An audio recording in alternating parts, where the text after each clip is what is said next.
Welcome to the Fantasy Champions Fantasy Football Podcast. Here's your host, Morgan Colby and Rick Lemon. What's going on, Fantasy Champs? What's up? Congratulations if you won. Condolences if you choked. Myself. Yeah. I don't know if I would rather lose. Like, would you rather A, not make the playoffs at all, B, lose in the first round, C, lose in the second round, or D, lose in the championship? I'd rather miss the playoffs, to be honest. What I'm doing.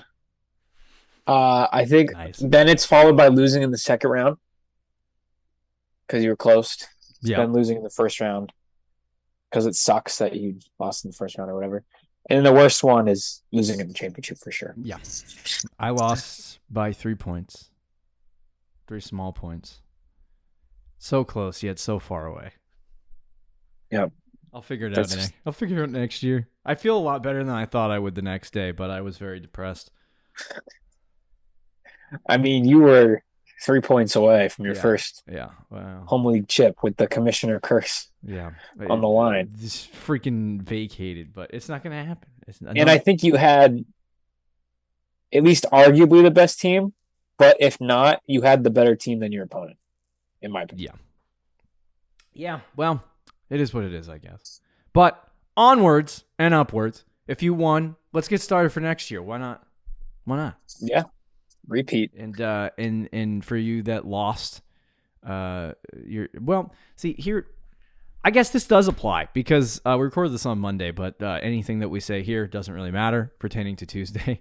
As the postseason goes along, by the way, we will cover some different aspects of it, talk about some news that happened and discuss some things. But as it should get interesting, this week's football I felt was fantastic. Next week, don't miss any of it, Rick.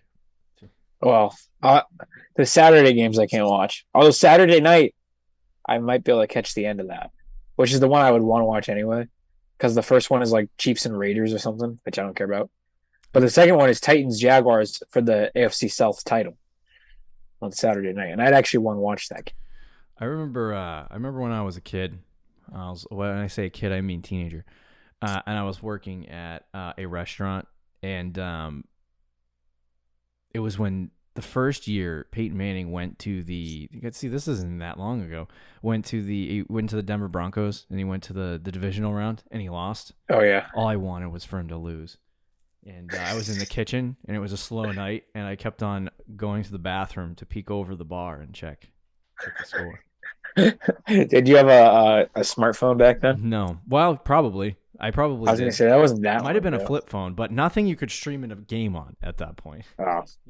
But anyway, today and the next episode. So this week is going to be focused on kind of like a recap of some of our predictions from the year. Discuss stuff that went wrong, and then on the next episode we'll discuss some things that went right. And then we'll jump into next week. I think it's let's see, what do we got next week? The Fantasy Football Award Show. So we're going to be decked out, nice attire, give out some awards, and then we'll talk about some lessons learned from 2022. And then I would imagine on to 2023, which is insane to think about. That is insane. Man, yeah, that's crazy. I'm still waiting on Monday night to see how many chips I won versus lost, but at like 4:00 on Sunday, it said I was going to win all 4 of my games. I was literally 4 for 4. I was like, this is great. That's how it projected works. To win all of them by like over 70%. Now, right before Monday night starts, I'm only projected to win in one of them. Ouch. Just completely flipped. Losing all of those cash. Justin Jefferson destroyed me in 2 leagues. was it Brandon? Yeah, I think Brandon Ayuk, the 4 o'clock game, scored like 24 points, and then I had somebody at the 4 o'clock game score like 2. So that one I flipped. almost can't stand the projected thing. I know. It's I don't even. That's why I don't like looking at it. Don't want to look at it. But it's right there in your face, so you have to. I know, it's screaming at you. But anyway, today we're going to talk about biggest misses from 2022, our biggest misses, some predictions that we made that led to some calamity, some bad things. And some of these decisions hurt our teams in a lot of leagues. So we'll go through those. Before we do, check out our website, fantasychampions.com. Follow us on Twitter, Instagram, Facebook, TikTok. If you're listening on Apple Podcasts, Spotify, Stitcher, or any other podcasting platforms, please leave a review. Share this podcast with your friends. If you're watching on YouTube, subscribe. Click the bell for notifications, like, and comment down below any questions you may have. We got a big year coming up for fantasy football. New website coming this year, definitely in the works. All kinds of fun things. So be sure to subscribe. Stay tuned for all of those updates. But let's jump into our biggest misses from 2022 of fantasy football. All right, let's do it. Let's kick off with the first one here. I take off my shoes. Take off my coat. This is going to be painful. I was going to say, why are you doing all that? I will say, why are you doing all that? I was going to say, I do want to preface this show. Like, we like to lead off. It's funny how we like to lead off the new year and the new, I would say the new fantasy football calendar with our biggest misses. I found that kind of interesting. I don't know why I listed that, but it's good to start off by telling you guys, if you're jumping in for the first, you lost your, I remember there was a season where I lost. The first season I started listening to fantasy football podcasts, and I lost, I think in the second or first round of the playoffs, and I was really mad. And I was like, you know what? I'm starting now. So I started listening to fantasy football podcasts in January. Very interesting choice. And so, I mean, it's, for someone jumping in right now that found us and they're like starting to get ready for next year, if you're listening, we're going to start with our mistakes. Yep. So, these were the players that we got totally wrong about, which I think it's good that we're starting with this, get it out of the way, and then we can gloat about ourselves. I was going to say, too, be sure to listen to the next episode because we will talk about things that we got right. Not everyone is perfect, and admitting your faults and your mistakes is how it works. We're not going to be perfect in predicting things, by the way. No. Anyone that says they are is stupid dope. All right, so the first one that we have on this list, and Rick was actually higher on the whole operation here than I was. Yeah. So maybe Rick can kick off his thoughts on this, but it's the Denver Broncos offense. And all the projections and the predictions that we had coming into the season, just falling to pieces. Russell Wilson, I think Rick, hot take, bold take, top 5 quarterback. Was that correct? I think something like that. Javonte Williams, breakout top 10 running back. Yep. Obviously succumbed to injury, so not really our fault. Jerry Jeudy, I said he was going to be top 12. I had a very strong feeling that would be the case. In fact, both him and Cortland Sutton would be in that conversation. A lot of stuff. And now thinking about that, it's astounding. So what are your thoughts on this prediction? Okay.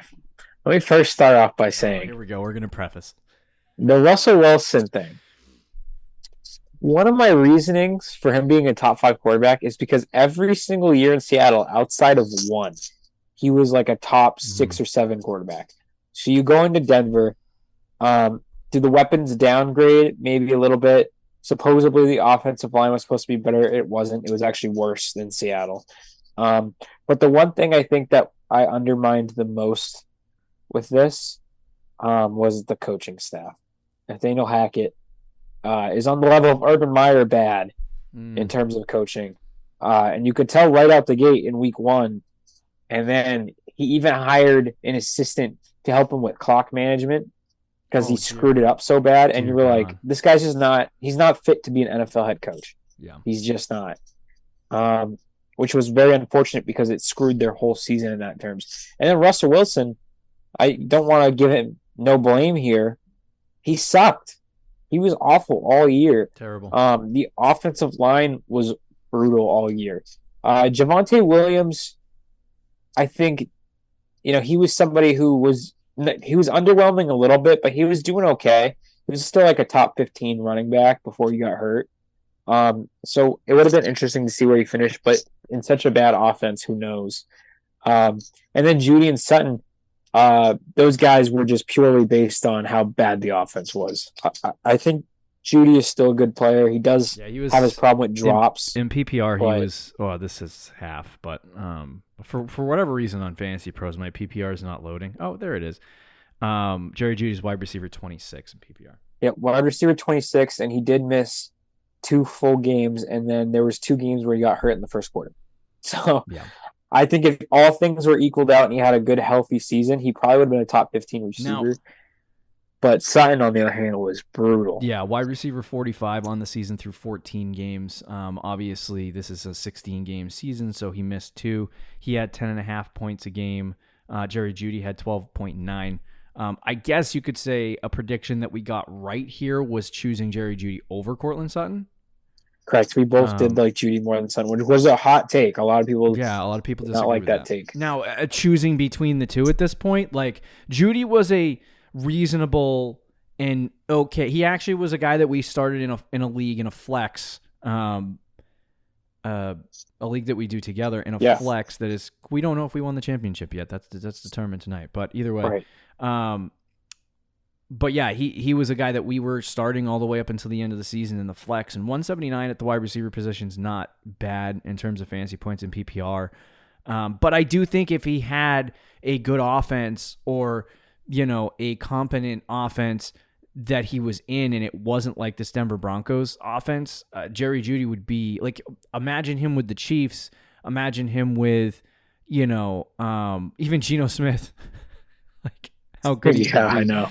So it's like, it just this, Rick's point about it being the coaching staff is all right. So the question is here, like obviously, like everyone coming in, this take is not subject just to us, like where we were just looking at Denver and being like, we're the only people in on Denver. Most people were in on Denver. So as like a community, like where did fantasy football analysts go wrong, and can we look at the coaching position and determine, because it's a hard thing to determine preseason. Like you can't look at a coach and like you could look at Urban Meyer and be like, this is probably a bad idea, but because he hadn't coached in 3 years and he wasn't really that great at the end of his college football coaching career anyway, so it was like you could kind of look at that and be like, this isn't a great idea.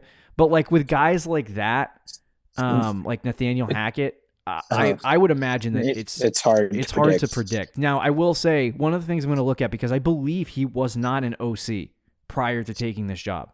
He was not. He was a quarterback. He was like off. Oh yeah. So maybe there's something there with the whole hiring a coach that was a positions coach and not an offensive coordinator, didn't have that like step up. Maybe there's something to that where it's like, okay, maybe they don't have the experience. Because like Mike McDaniel, he was the offensive coordinator for San Francisco, correct? Yeah. Okay. So yeah, I mean, Hackett was clearly, I think, the reason why. But I also think the whole key to the operation was not just the coach sucking. It's Russ. He blows. He's not good. Yeah. He makes horrible decisions. I don't think he has any arm left. Like the Russ that we saw in Seattle 2 years ago is gone. And I don't know that it can come back and recover. And for Denver's sake, it has to. Like, he's going to get paid $50 million. They invested so much, not just money, but draft capital. But that's why guys like Jeudy and Sutton and even Javonte, when he was out there, suffered because the offense was just bad. Now, I will say, to get those picks that Rick just said back, I think they might trade Jerry Jeudy and Courtland Sutton and some of these assets. Which would be like, I don't understand. Because, I mean, I guess that makes sense to get the assets back. But now you have no weapons for Russ in that offense. That already bad offense is even worse. It's probably the worst in the NFL. Like, Judy's a young player, too. I don't know. I don't know what direction they want to go in or what they're going to do. But it's going to be gross no matter what. So, the arrow is pointing up for Judy or down for Judy in Dynasty? Interesting question. I would say up. It's hard to go down from what it like.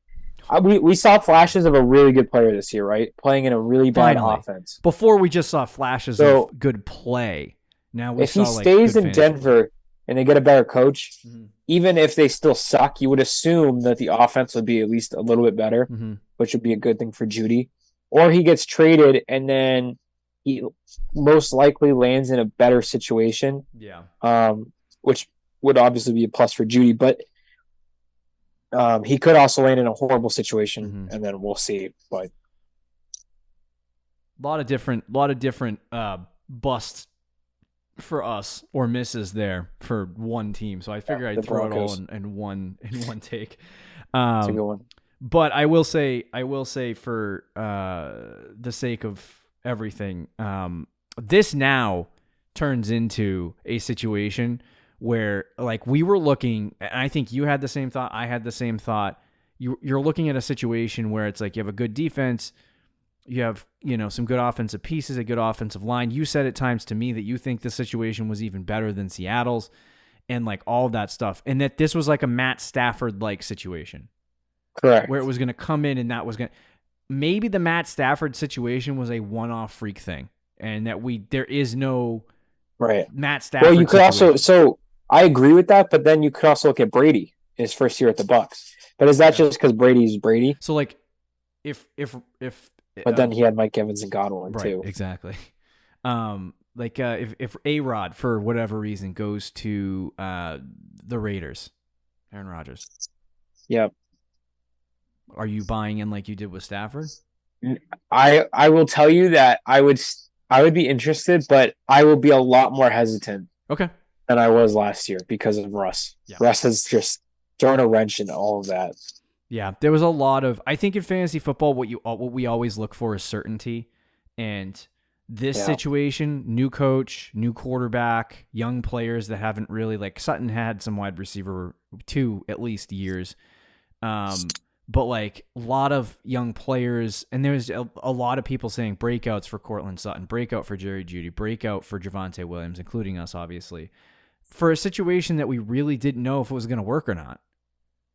Yeah. So maybe that's if there's a lot more changes this offseason in terms of, quarterbacks moving around the league and all of that stuff, maybe we look at it and be like, okay, we're going to be more hesitant this time on jumping in and there will be a breakout. At least a couple quarterbacks on the move. So we'll see, like Derek Carr, maybe Aaron Rodgers. I don't know if any other big name guys will be on the move, but there could be some moving pieces, and we'll see how everything shapes out. But yeah, definitely a little more hesitant on those offenses and coaching. We talked about how important coaches is. We when we have our coaches show, but it's still, as we said earlier, kind of hard to predict what coaches are going to be successful in the NFL when they're new, right? Right. Or they haven't coached in a while. Agreed. Okay. Let's talk about our second one. That was the biggest chunk one that I think we had to get out of the way. That was probably our biggest miss. The rest of these are misses, but there's some discussion here. Second one was for both Rick and I. It was Darnell Mooney of the Chicago Bears, and we both said that he was a breakout wide receiver this year. Whether it was top 15, top 20. He obviously didn't do that. He missed a ton of time. Is that correct? Yeah, and he did at the end. In the beginning of the year, he was just putting up bad numbers. Yeah. In the middle of the season, he started to do okay, but it was too little, too late. Yeah. Oh, I didn't put on this list. He also got hurt, and I forgot about it. Allen Robinson. Oh yeah, that was a huge bust. But yeah, so it's funny because on our hits show that we're gonna talk about another player from the Bears. I won't spoil, but you probably know who it is. It's interesting that this player did not have the breakout that we're talking about, even though the other player tied to him did. He just didn't. He didn't get the target share. He didn't get the opportunity that we thought he would get. And it just was an extremely disappointing season. Even last year, cycling between quarterbacks and situations with Matt Nagy as the coach. He had 81 catches, 1,000 yards, 4 touchdown catches. This year, in I think 10 games, something like that, he had 40 catches, 493 yards, and 2 touchdowns. I mean, he took a massive step back. And so that's even worse than his rookie season. So I don't really know what the future holds for Darnell Mooney. His dynasty stock has tanked. And I feel like Chicago is going to go get, obviously, maybe some offensive line pieces and a really good wide receiver this year. And so I would imagine that's going to hurt Darnell Mooney even further. But now he's going to be 26. He hasn't really had a massive breakout season in fantasy. And it's just starting to turn into a player that, like, if I had him, I kind of wish I sold him in Dynasty, and I kind of wish I didn't draft him this year. So this goes back to something that I learned a couple years ago when we have it on our Lessons Learned podcast in the middle of this month. Sometimes projecting players on bad offenses to have success is not a good idea. Yeah. And this would be one of them. I really like Darnell Mooney, and I remember one of my arguments was that his target share was great last year, and it's not going to really change because look at the weapons on that team. There's nobody there. Mm-hmm. So Mooney's going to demand a high target share, and he actually still did. He had a 25% target share, which is 20th in the NFL. That's pretty decent. The problem was the Bears were throwing the ball about 15 times a game, so it did not matter. When your team throws the ball 15 times a game, you don't want any wide receiver, any tight end, even the quarterback in 99% of the cases. You don't want anyone outside of the running backs in that offense. And that's how it was for a majority of the season. Later on in the year, there were a couple games where they let Fields throw it more, but especially in the beginning of the year, they were running the ball a lot, especially with the running backs. Eventually, they figured out they need to run it with the quarterback as well, and that helped with the offense. But, yeah, it took him a while to get to that point. And he definitely was hurt because of it. Only 2 touchdowns. Right. I didn't expect Mooney to have a ton of touchdowns, but more than 2. I was hoping for a couple more. But that beginning of the season really hurt. Those first 3 games, 3 targets, 2 targets, 6 targets, 1 fantasy point, 0 fantasy points, 4 fantasy points. That is brutal.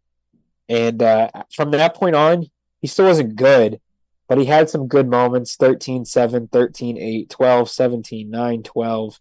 So had a couple solid games in there. He was at least like a flex-worthy guy. And then he got injured and was placed on IR, so it ruined his season. But I don't know. It was hard. Yeah, I think the offense was just not good enough, and which ended up being a good offense, but it was just purely a running offense. The passing offense is not very good.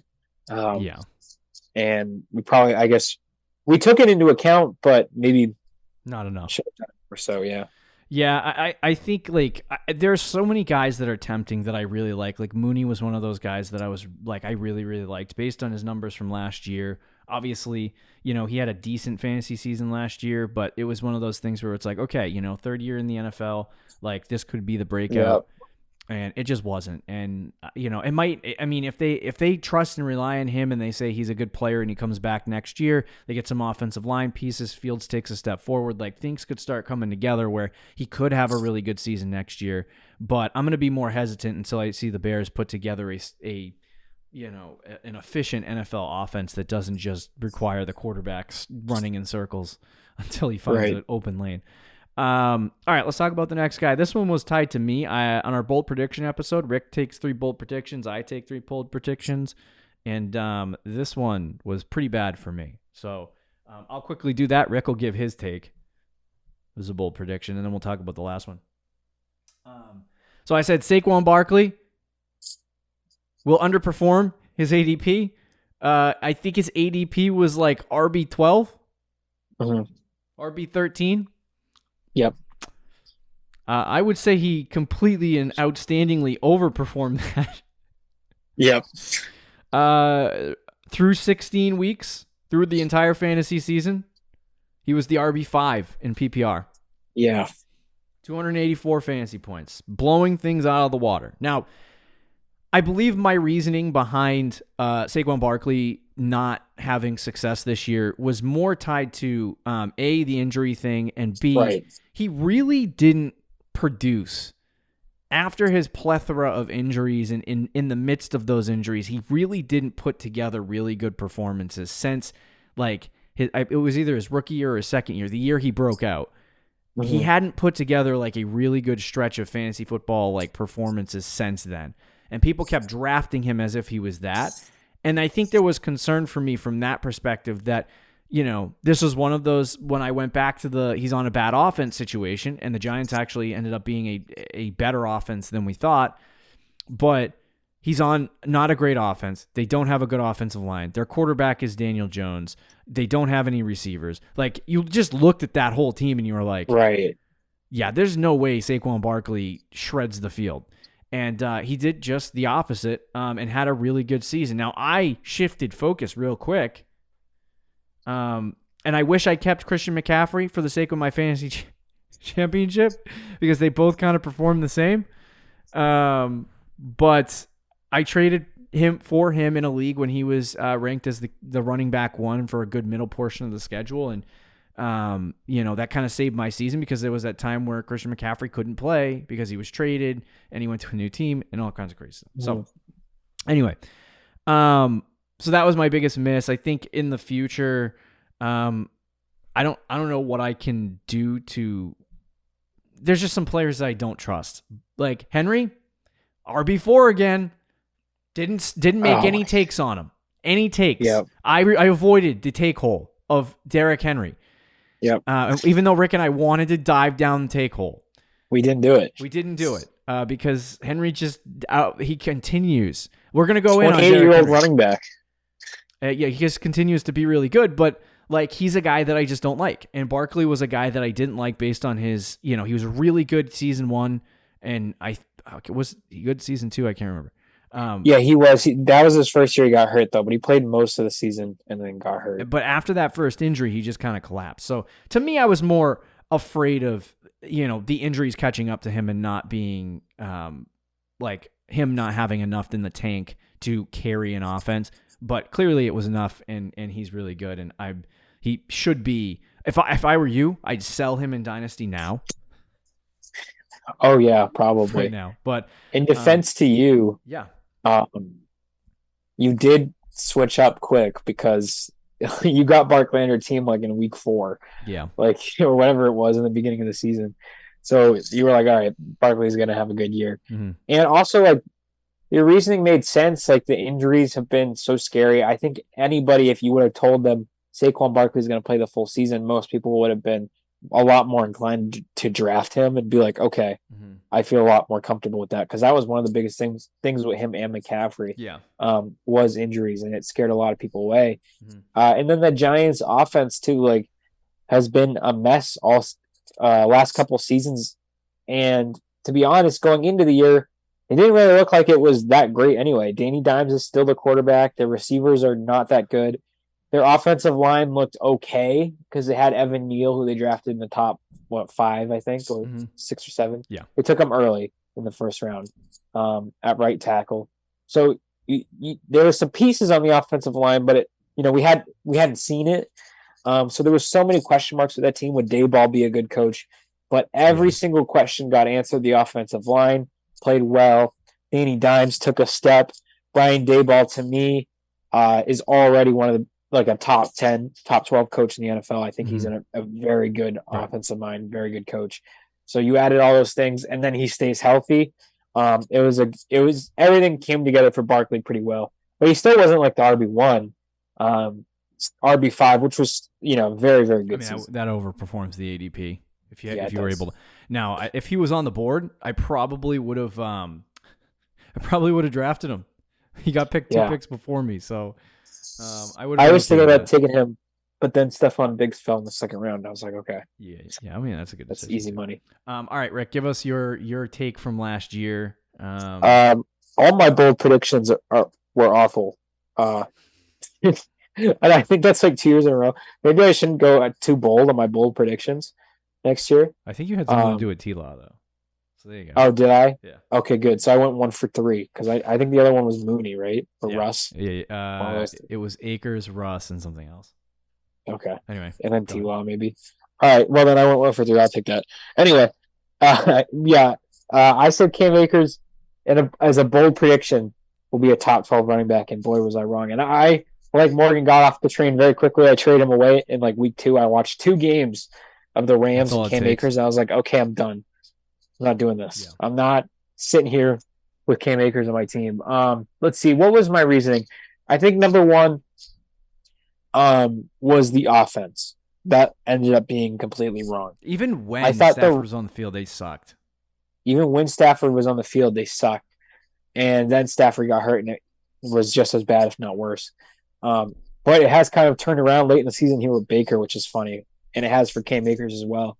But one of my reasons was that offense was so good the year before that usually you're going to have a starting running back in an elite offense. Usually means pretty good things. You look at the offenses in the NFL right now that are in the top of the NFL, and you look at their running backs, and most of them are pretty good, right? Most of their starting running backs pretty good for fantasy. So it was a pretty simple mindset, but usually it works out.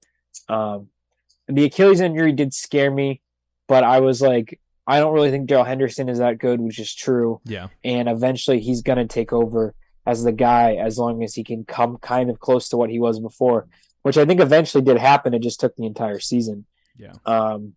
So, yeah, Cam Akers, I'm going to stay away from running backs and Achilles injuries. That's probably the biggest takeaway there on that one. There's clear evidence for running backs and Achilles injuries.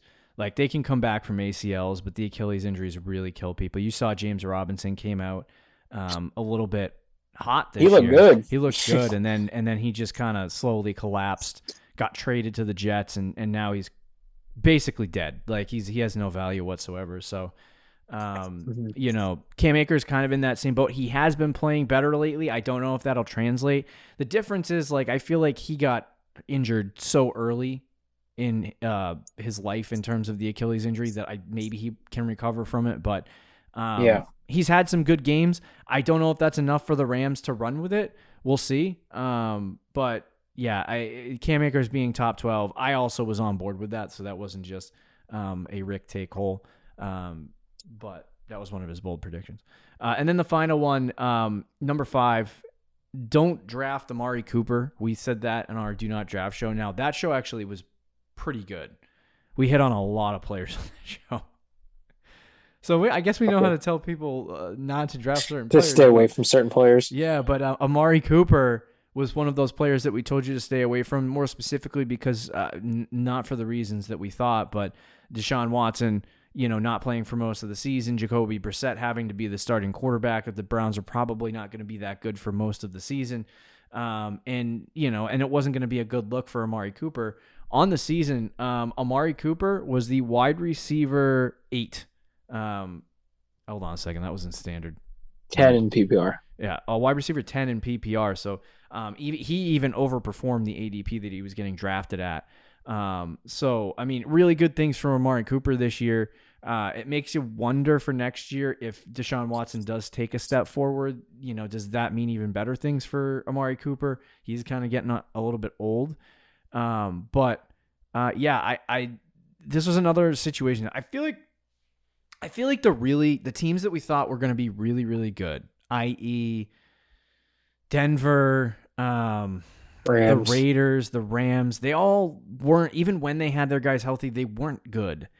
And all of these random teams like Seattle, like Cleveland, the Giants, the Jets, even at times, like they played well. So it just, I don't know if that's because this year historically the play in the league is just really bad, or if some of the bad teams are getting better. I don't know. Find out next year. But Amari Cooper benefited from that, and that was one of our biggest mistakes. Right. Well, the Browns... And I suffered because of it, because the person I was playing had him starting in their flex, and he had scored 25 fantasy points on 3 freaking catches. 4 targets. That's sad. I don't have the fairy dust, my guy. I don't. I think that happened to me too. Yeah, the Browns though, like they had a good roster. It wasn't necessarily their team. Yeah. Like even with Baker, they were, borderline playoff team or a playoff team. The problem was they had Jacoby Brissett at quarterback. Yeah. And it felt like they were going to kind of what the Bears did in the beginning of the season where they threw the ball 15 times and they just ran it to the running backs like 30 times a game. Yeah. That's kind of what I thought the Browns were going to do, just force it to Nick Chubb and Kareem Hunt. I didn't think the offense would be that good in general. Yeah. Historically, Brissett likes to throw to tight ends, which he still did. So it was just a lot of negative things for Cooper. Watson wasn't going to come back till week, 12? Mm-hmm. And even so, how good would he be when he came back? There's so many question marks with Amari Cooper, but it didn't matter. With Jacoby Brissett in there, he did really good. He had 7 touchdowns. He had almost 1,000 yards with Brissett. Mm-hmm. Pretty good catch amount. He actually was almost better with Brissett than he has been with Watson. Mm-hmm. And he would have negative games where they would do that and they would run the ball a ton and Brissett wouldn't play good or they wouldn't throw to him. But then he'd have games where Brissett would throw it to him 12, 13 times because they felt like he was the only guy or the best option. And if you're in PPR league and you're a receiver and you're getting 12, 13 targets, yeah, the offense has to be so brutal for you, or you have to be so brutal to not put up good fantasy numbers with that amount of targets. So, yeah, I don't know. I think we just undermined maybe Jacoby Brissett in the Browns offense.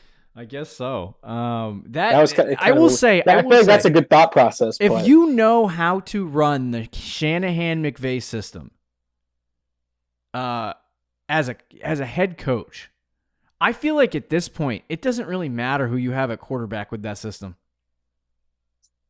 Yeah, as long as that guy, can make the throws that he needs to make and be smart, you're fine. Right. Well, yeah, as long as he's not like Zach Wilson. Yes, that's fair. Dummy. Yeah. But if he's a reasonable NFL, backup level quarterback, Zach Wilson a dummy, a game manager. Yeah. I like it. Like Brissett, then. Oh man. At least Rick doesn't fall into the take hole. We don't do that around here, as you can see. We dump 2 of these guys real fast. I was actually, it's funny. I was watching a Josh Allen interview. Okay. With Caleb Presley. I don't know if you saw that, the Sunday Conversations on Barstool. Nope. They're hilarious, by the way. You should watch them. Okay. So he did an interview with Caleb Presley, and you could tell though Josh Allen's quick-witted. Yeah. He's not dumb, and you can tell that he's smart. And I was watching that interview, and my takeaway was Zach Wilson will always be bad because people say that Zach Wilson has the talent, which he clearly does. I was one of those people. I think he has talent. And people will say just like Josh Allen struggled, Zach Wilson struggled. He could do that, which I think in theory is true. The problem is I don't think Zach Wilson is nearly as smart as Josh Allen. Josh Allen is a smart guy, even though he doesn't necessarily always give it off that way. Yeah. You can just tell by the way he talks and presents himself, and in that interview specifically, quick-witted responses. You're like, okay, well, he's not an idiot. This guy is has a brain. I don't know if Zach Wilson has a brain, and you need a brain in the NFL to be a quarterback. Yeah, I think it is a must. And even when you were high on Zach Wilson, I was kind of I didn't think he was going to be horrible, but I also kind of saw there being a bust potential. He kind of reminded me a little bit of Johnny Manziel in terms of mannerisms and character. And it's just when you're a complete freaking social media, I don't know. He's a dink. He is. He's a dink. And I'm I just can't. I looked at him and I'm this doesn't look like Mahomes. As much as I don't like him, that's purely on football.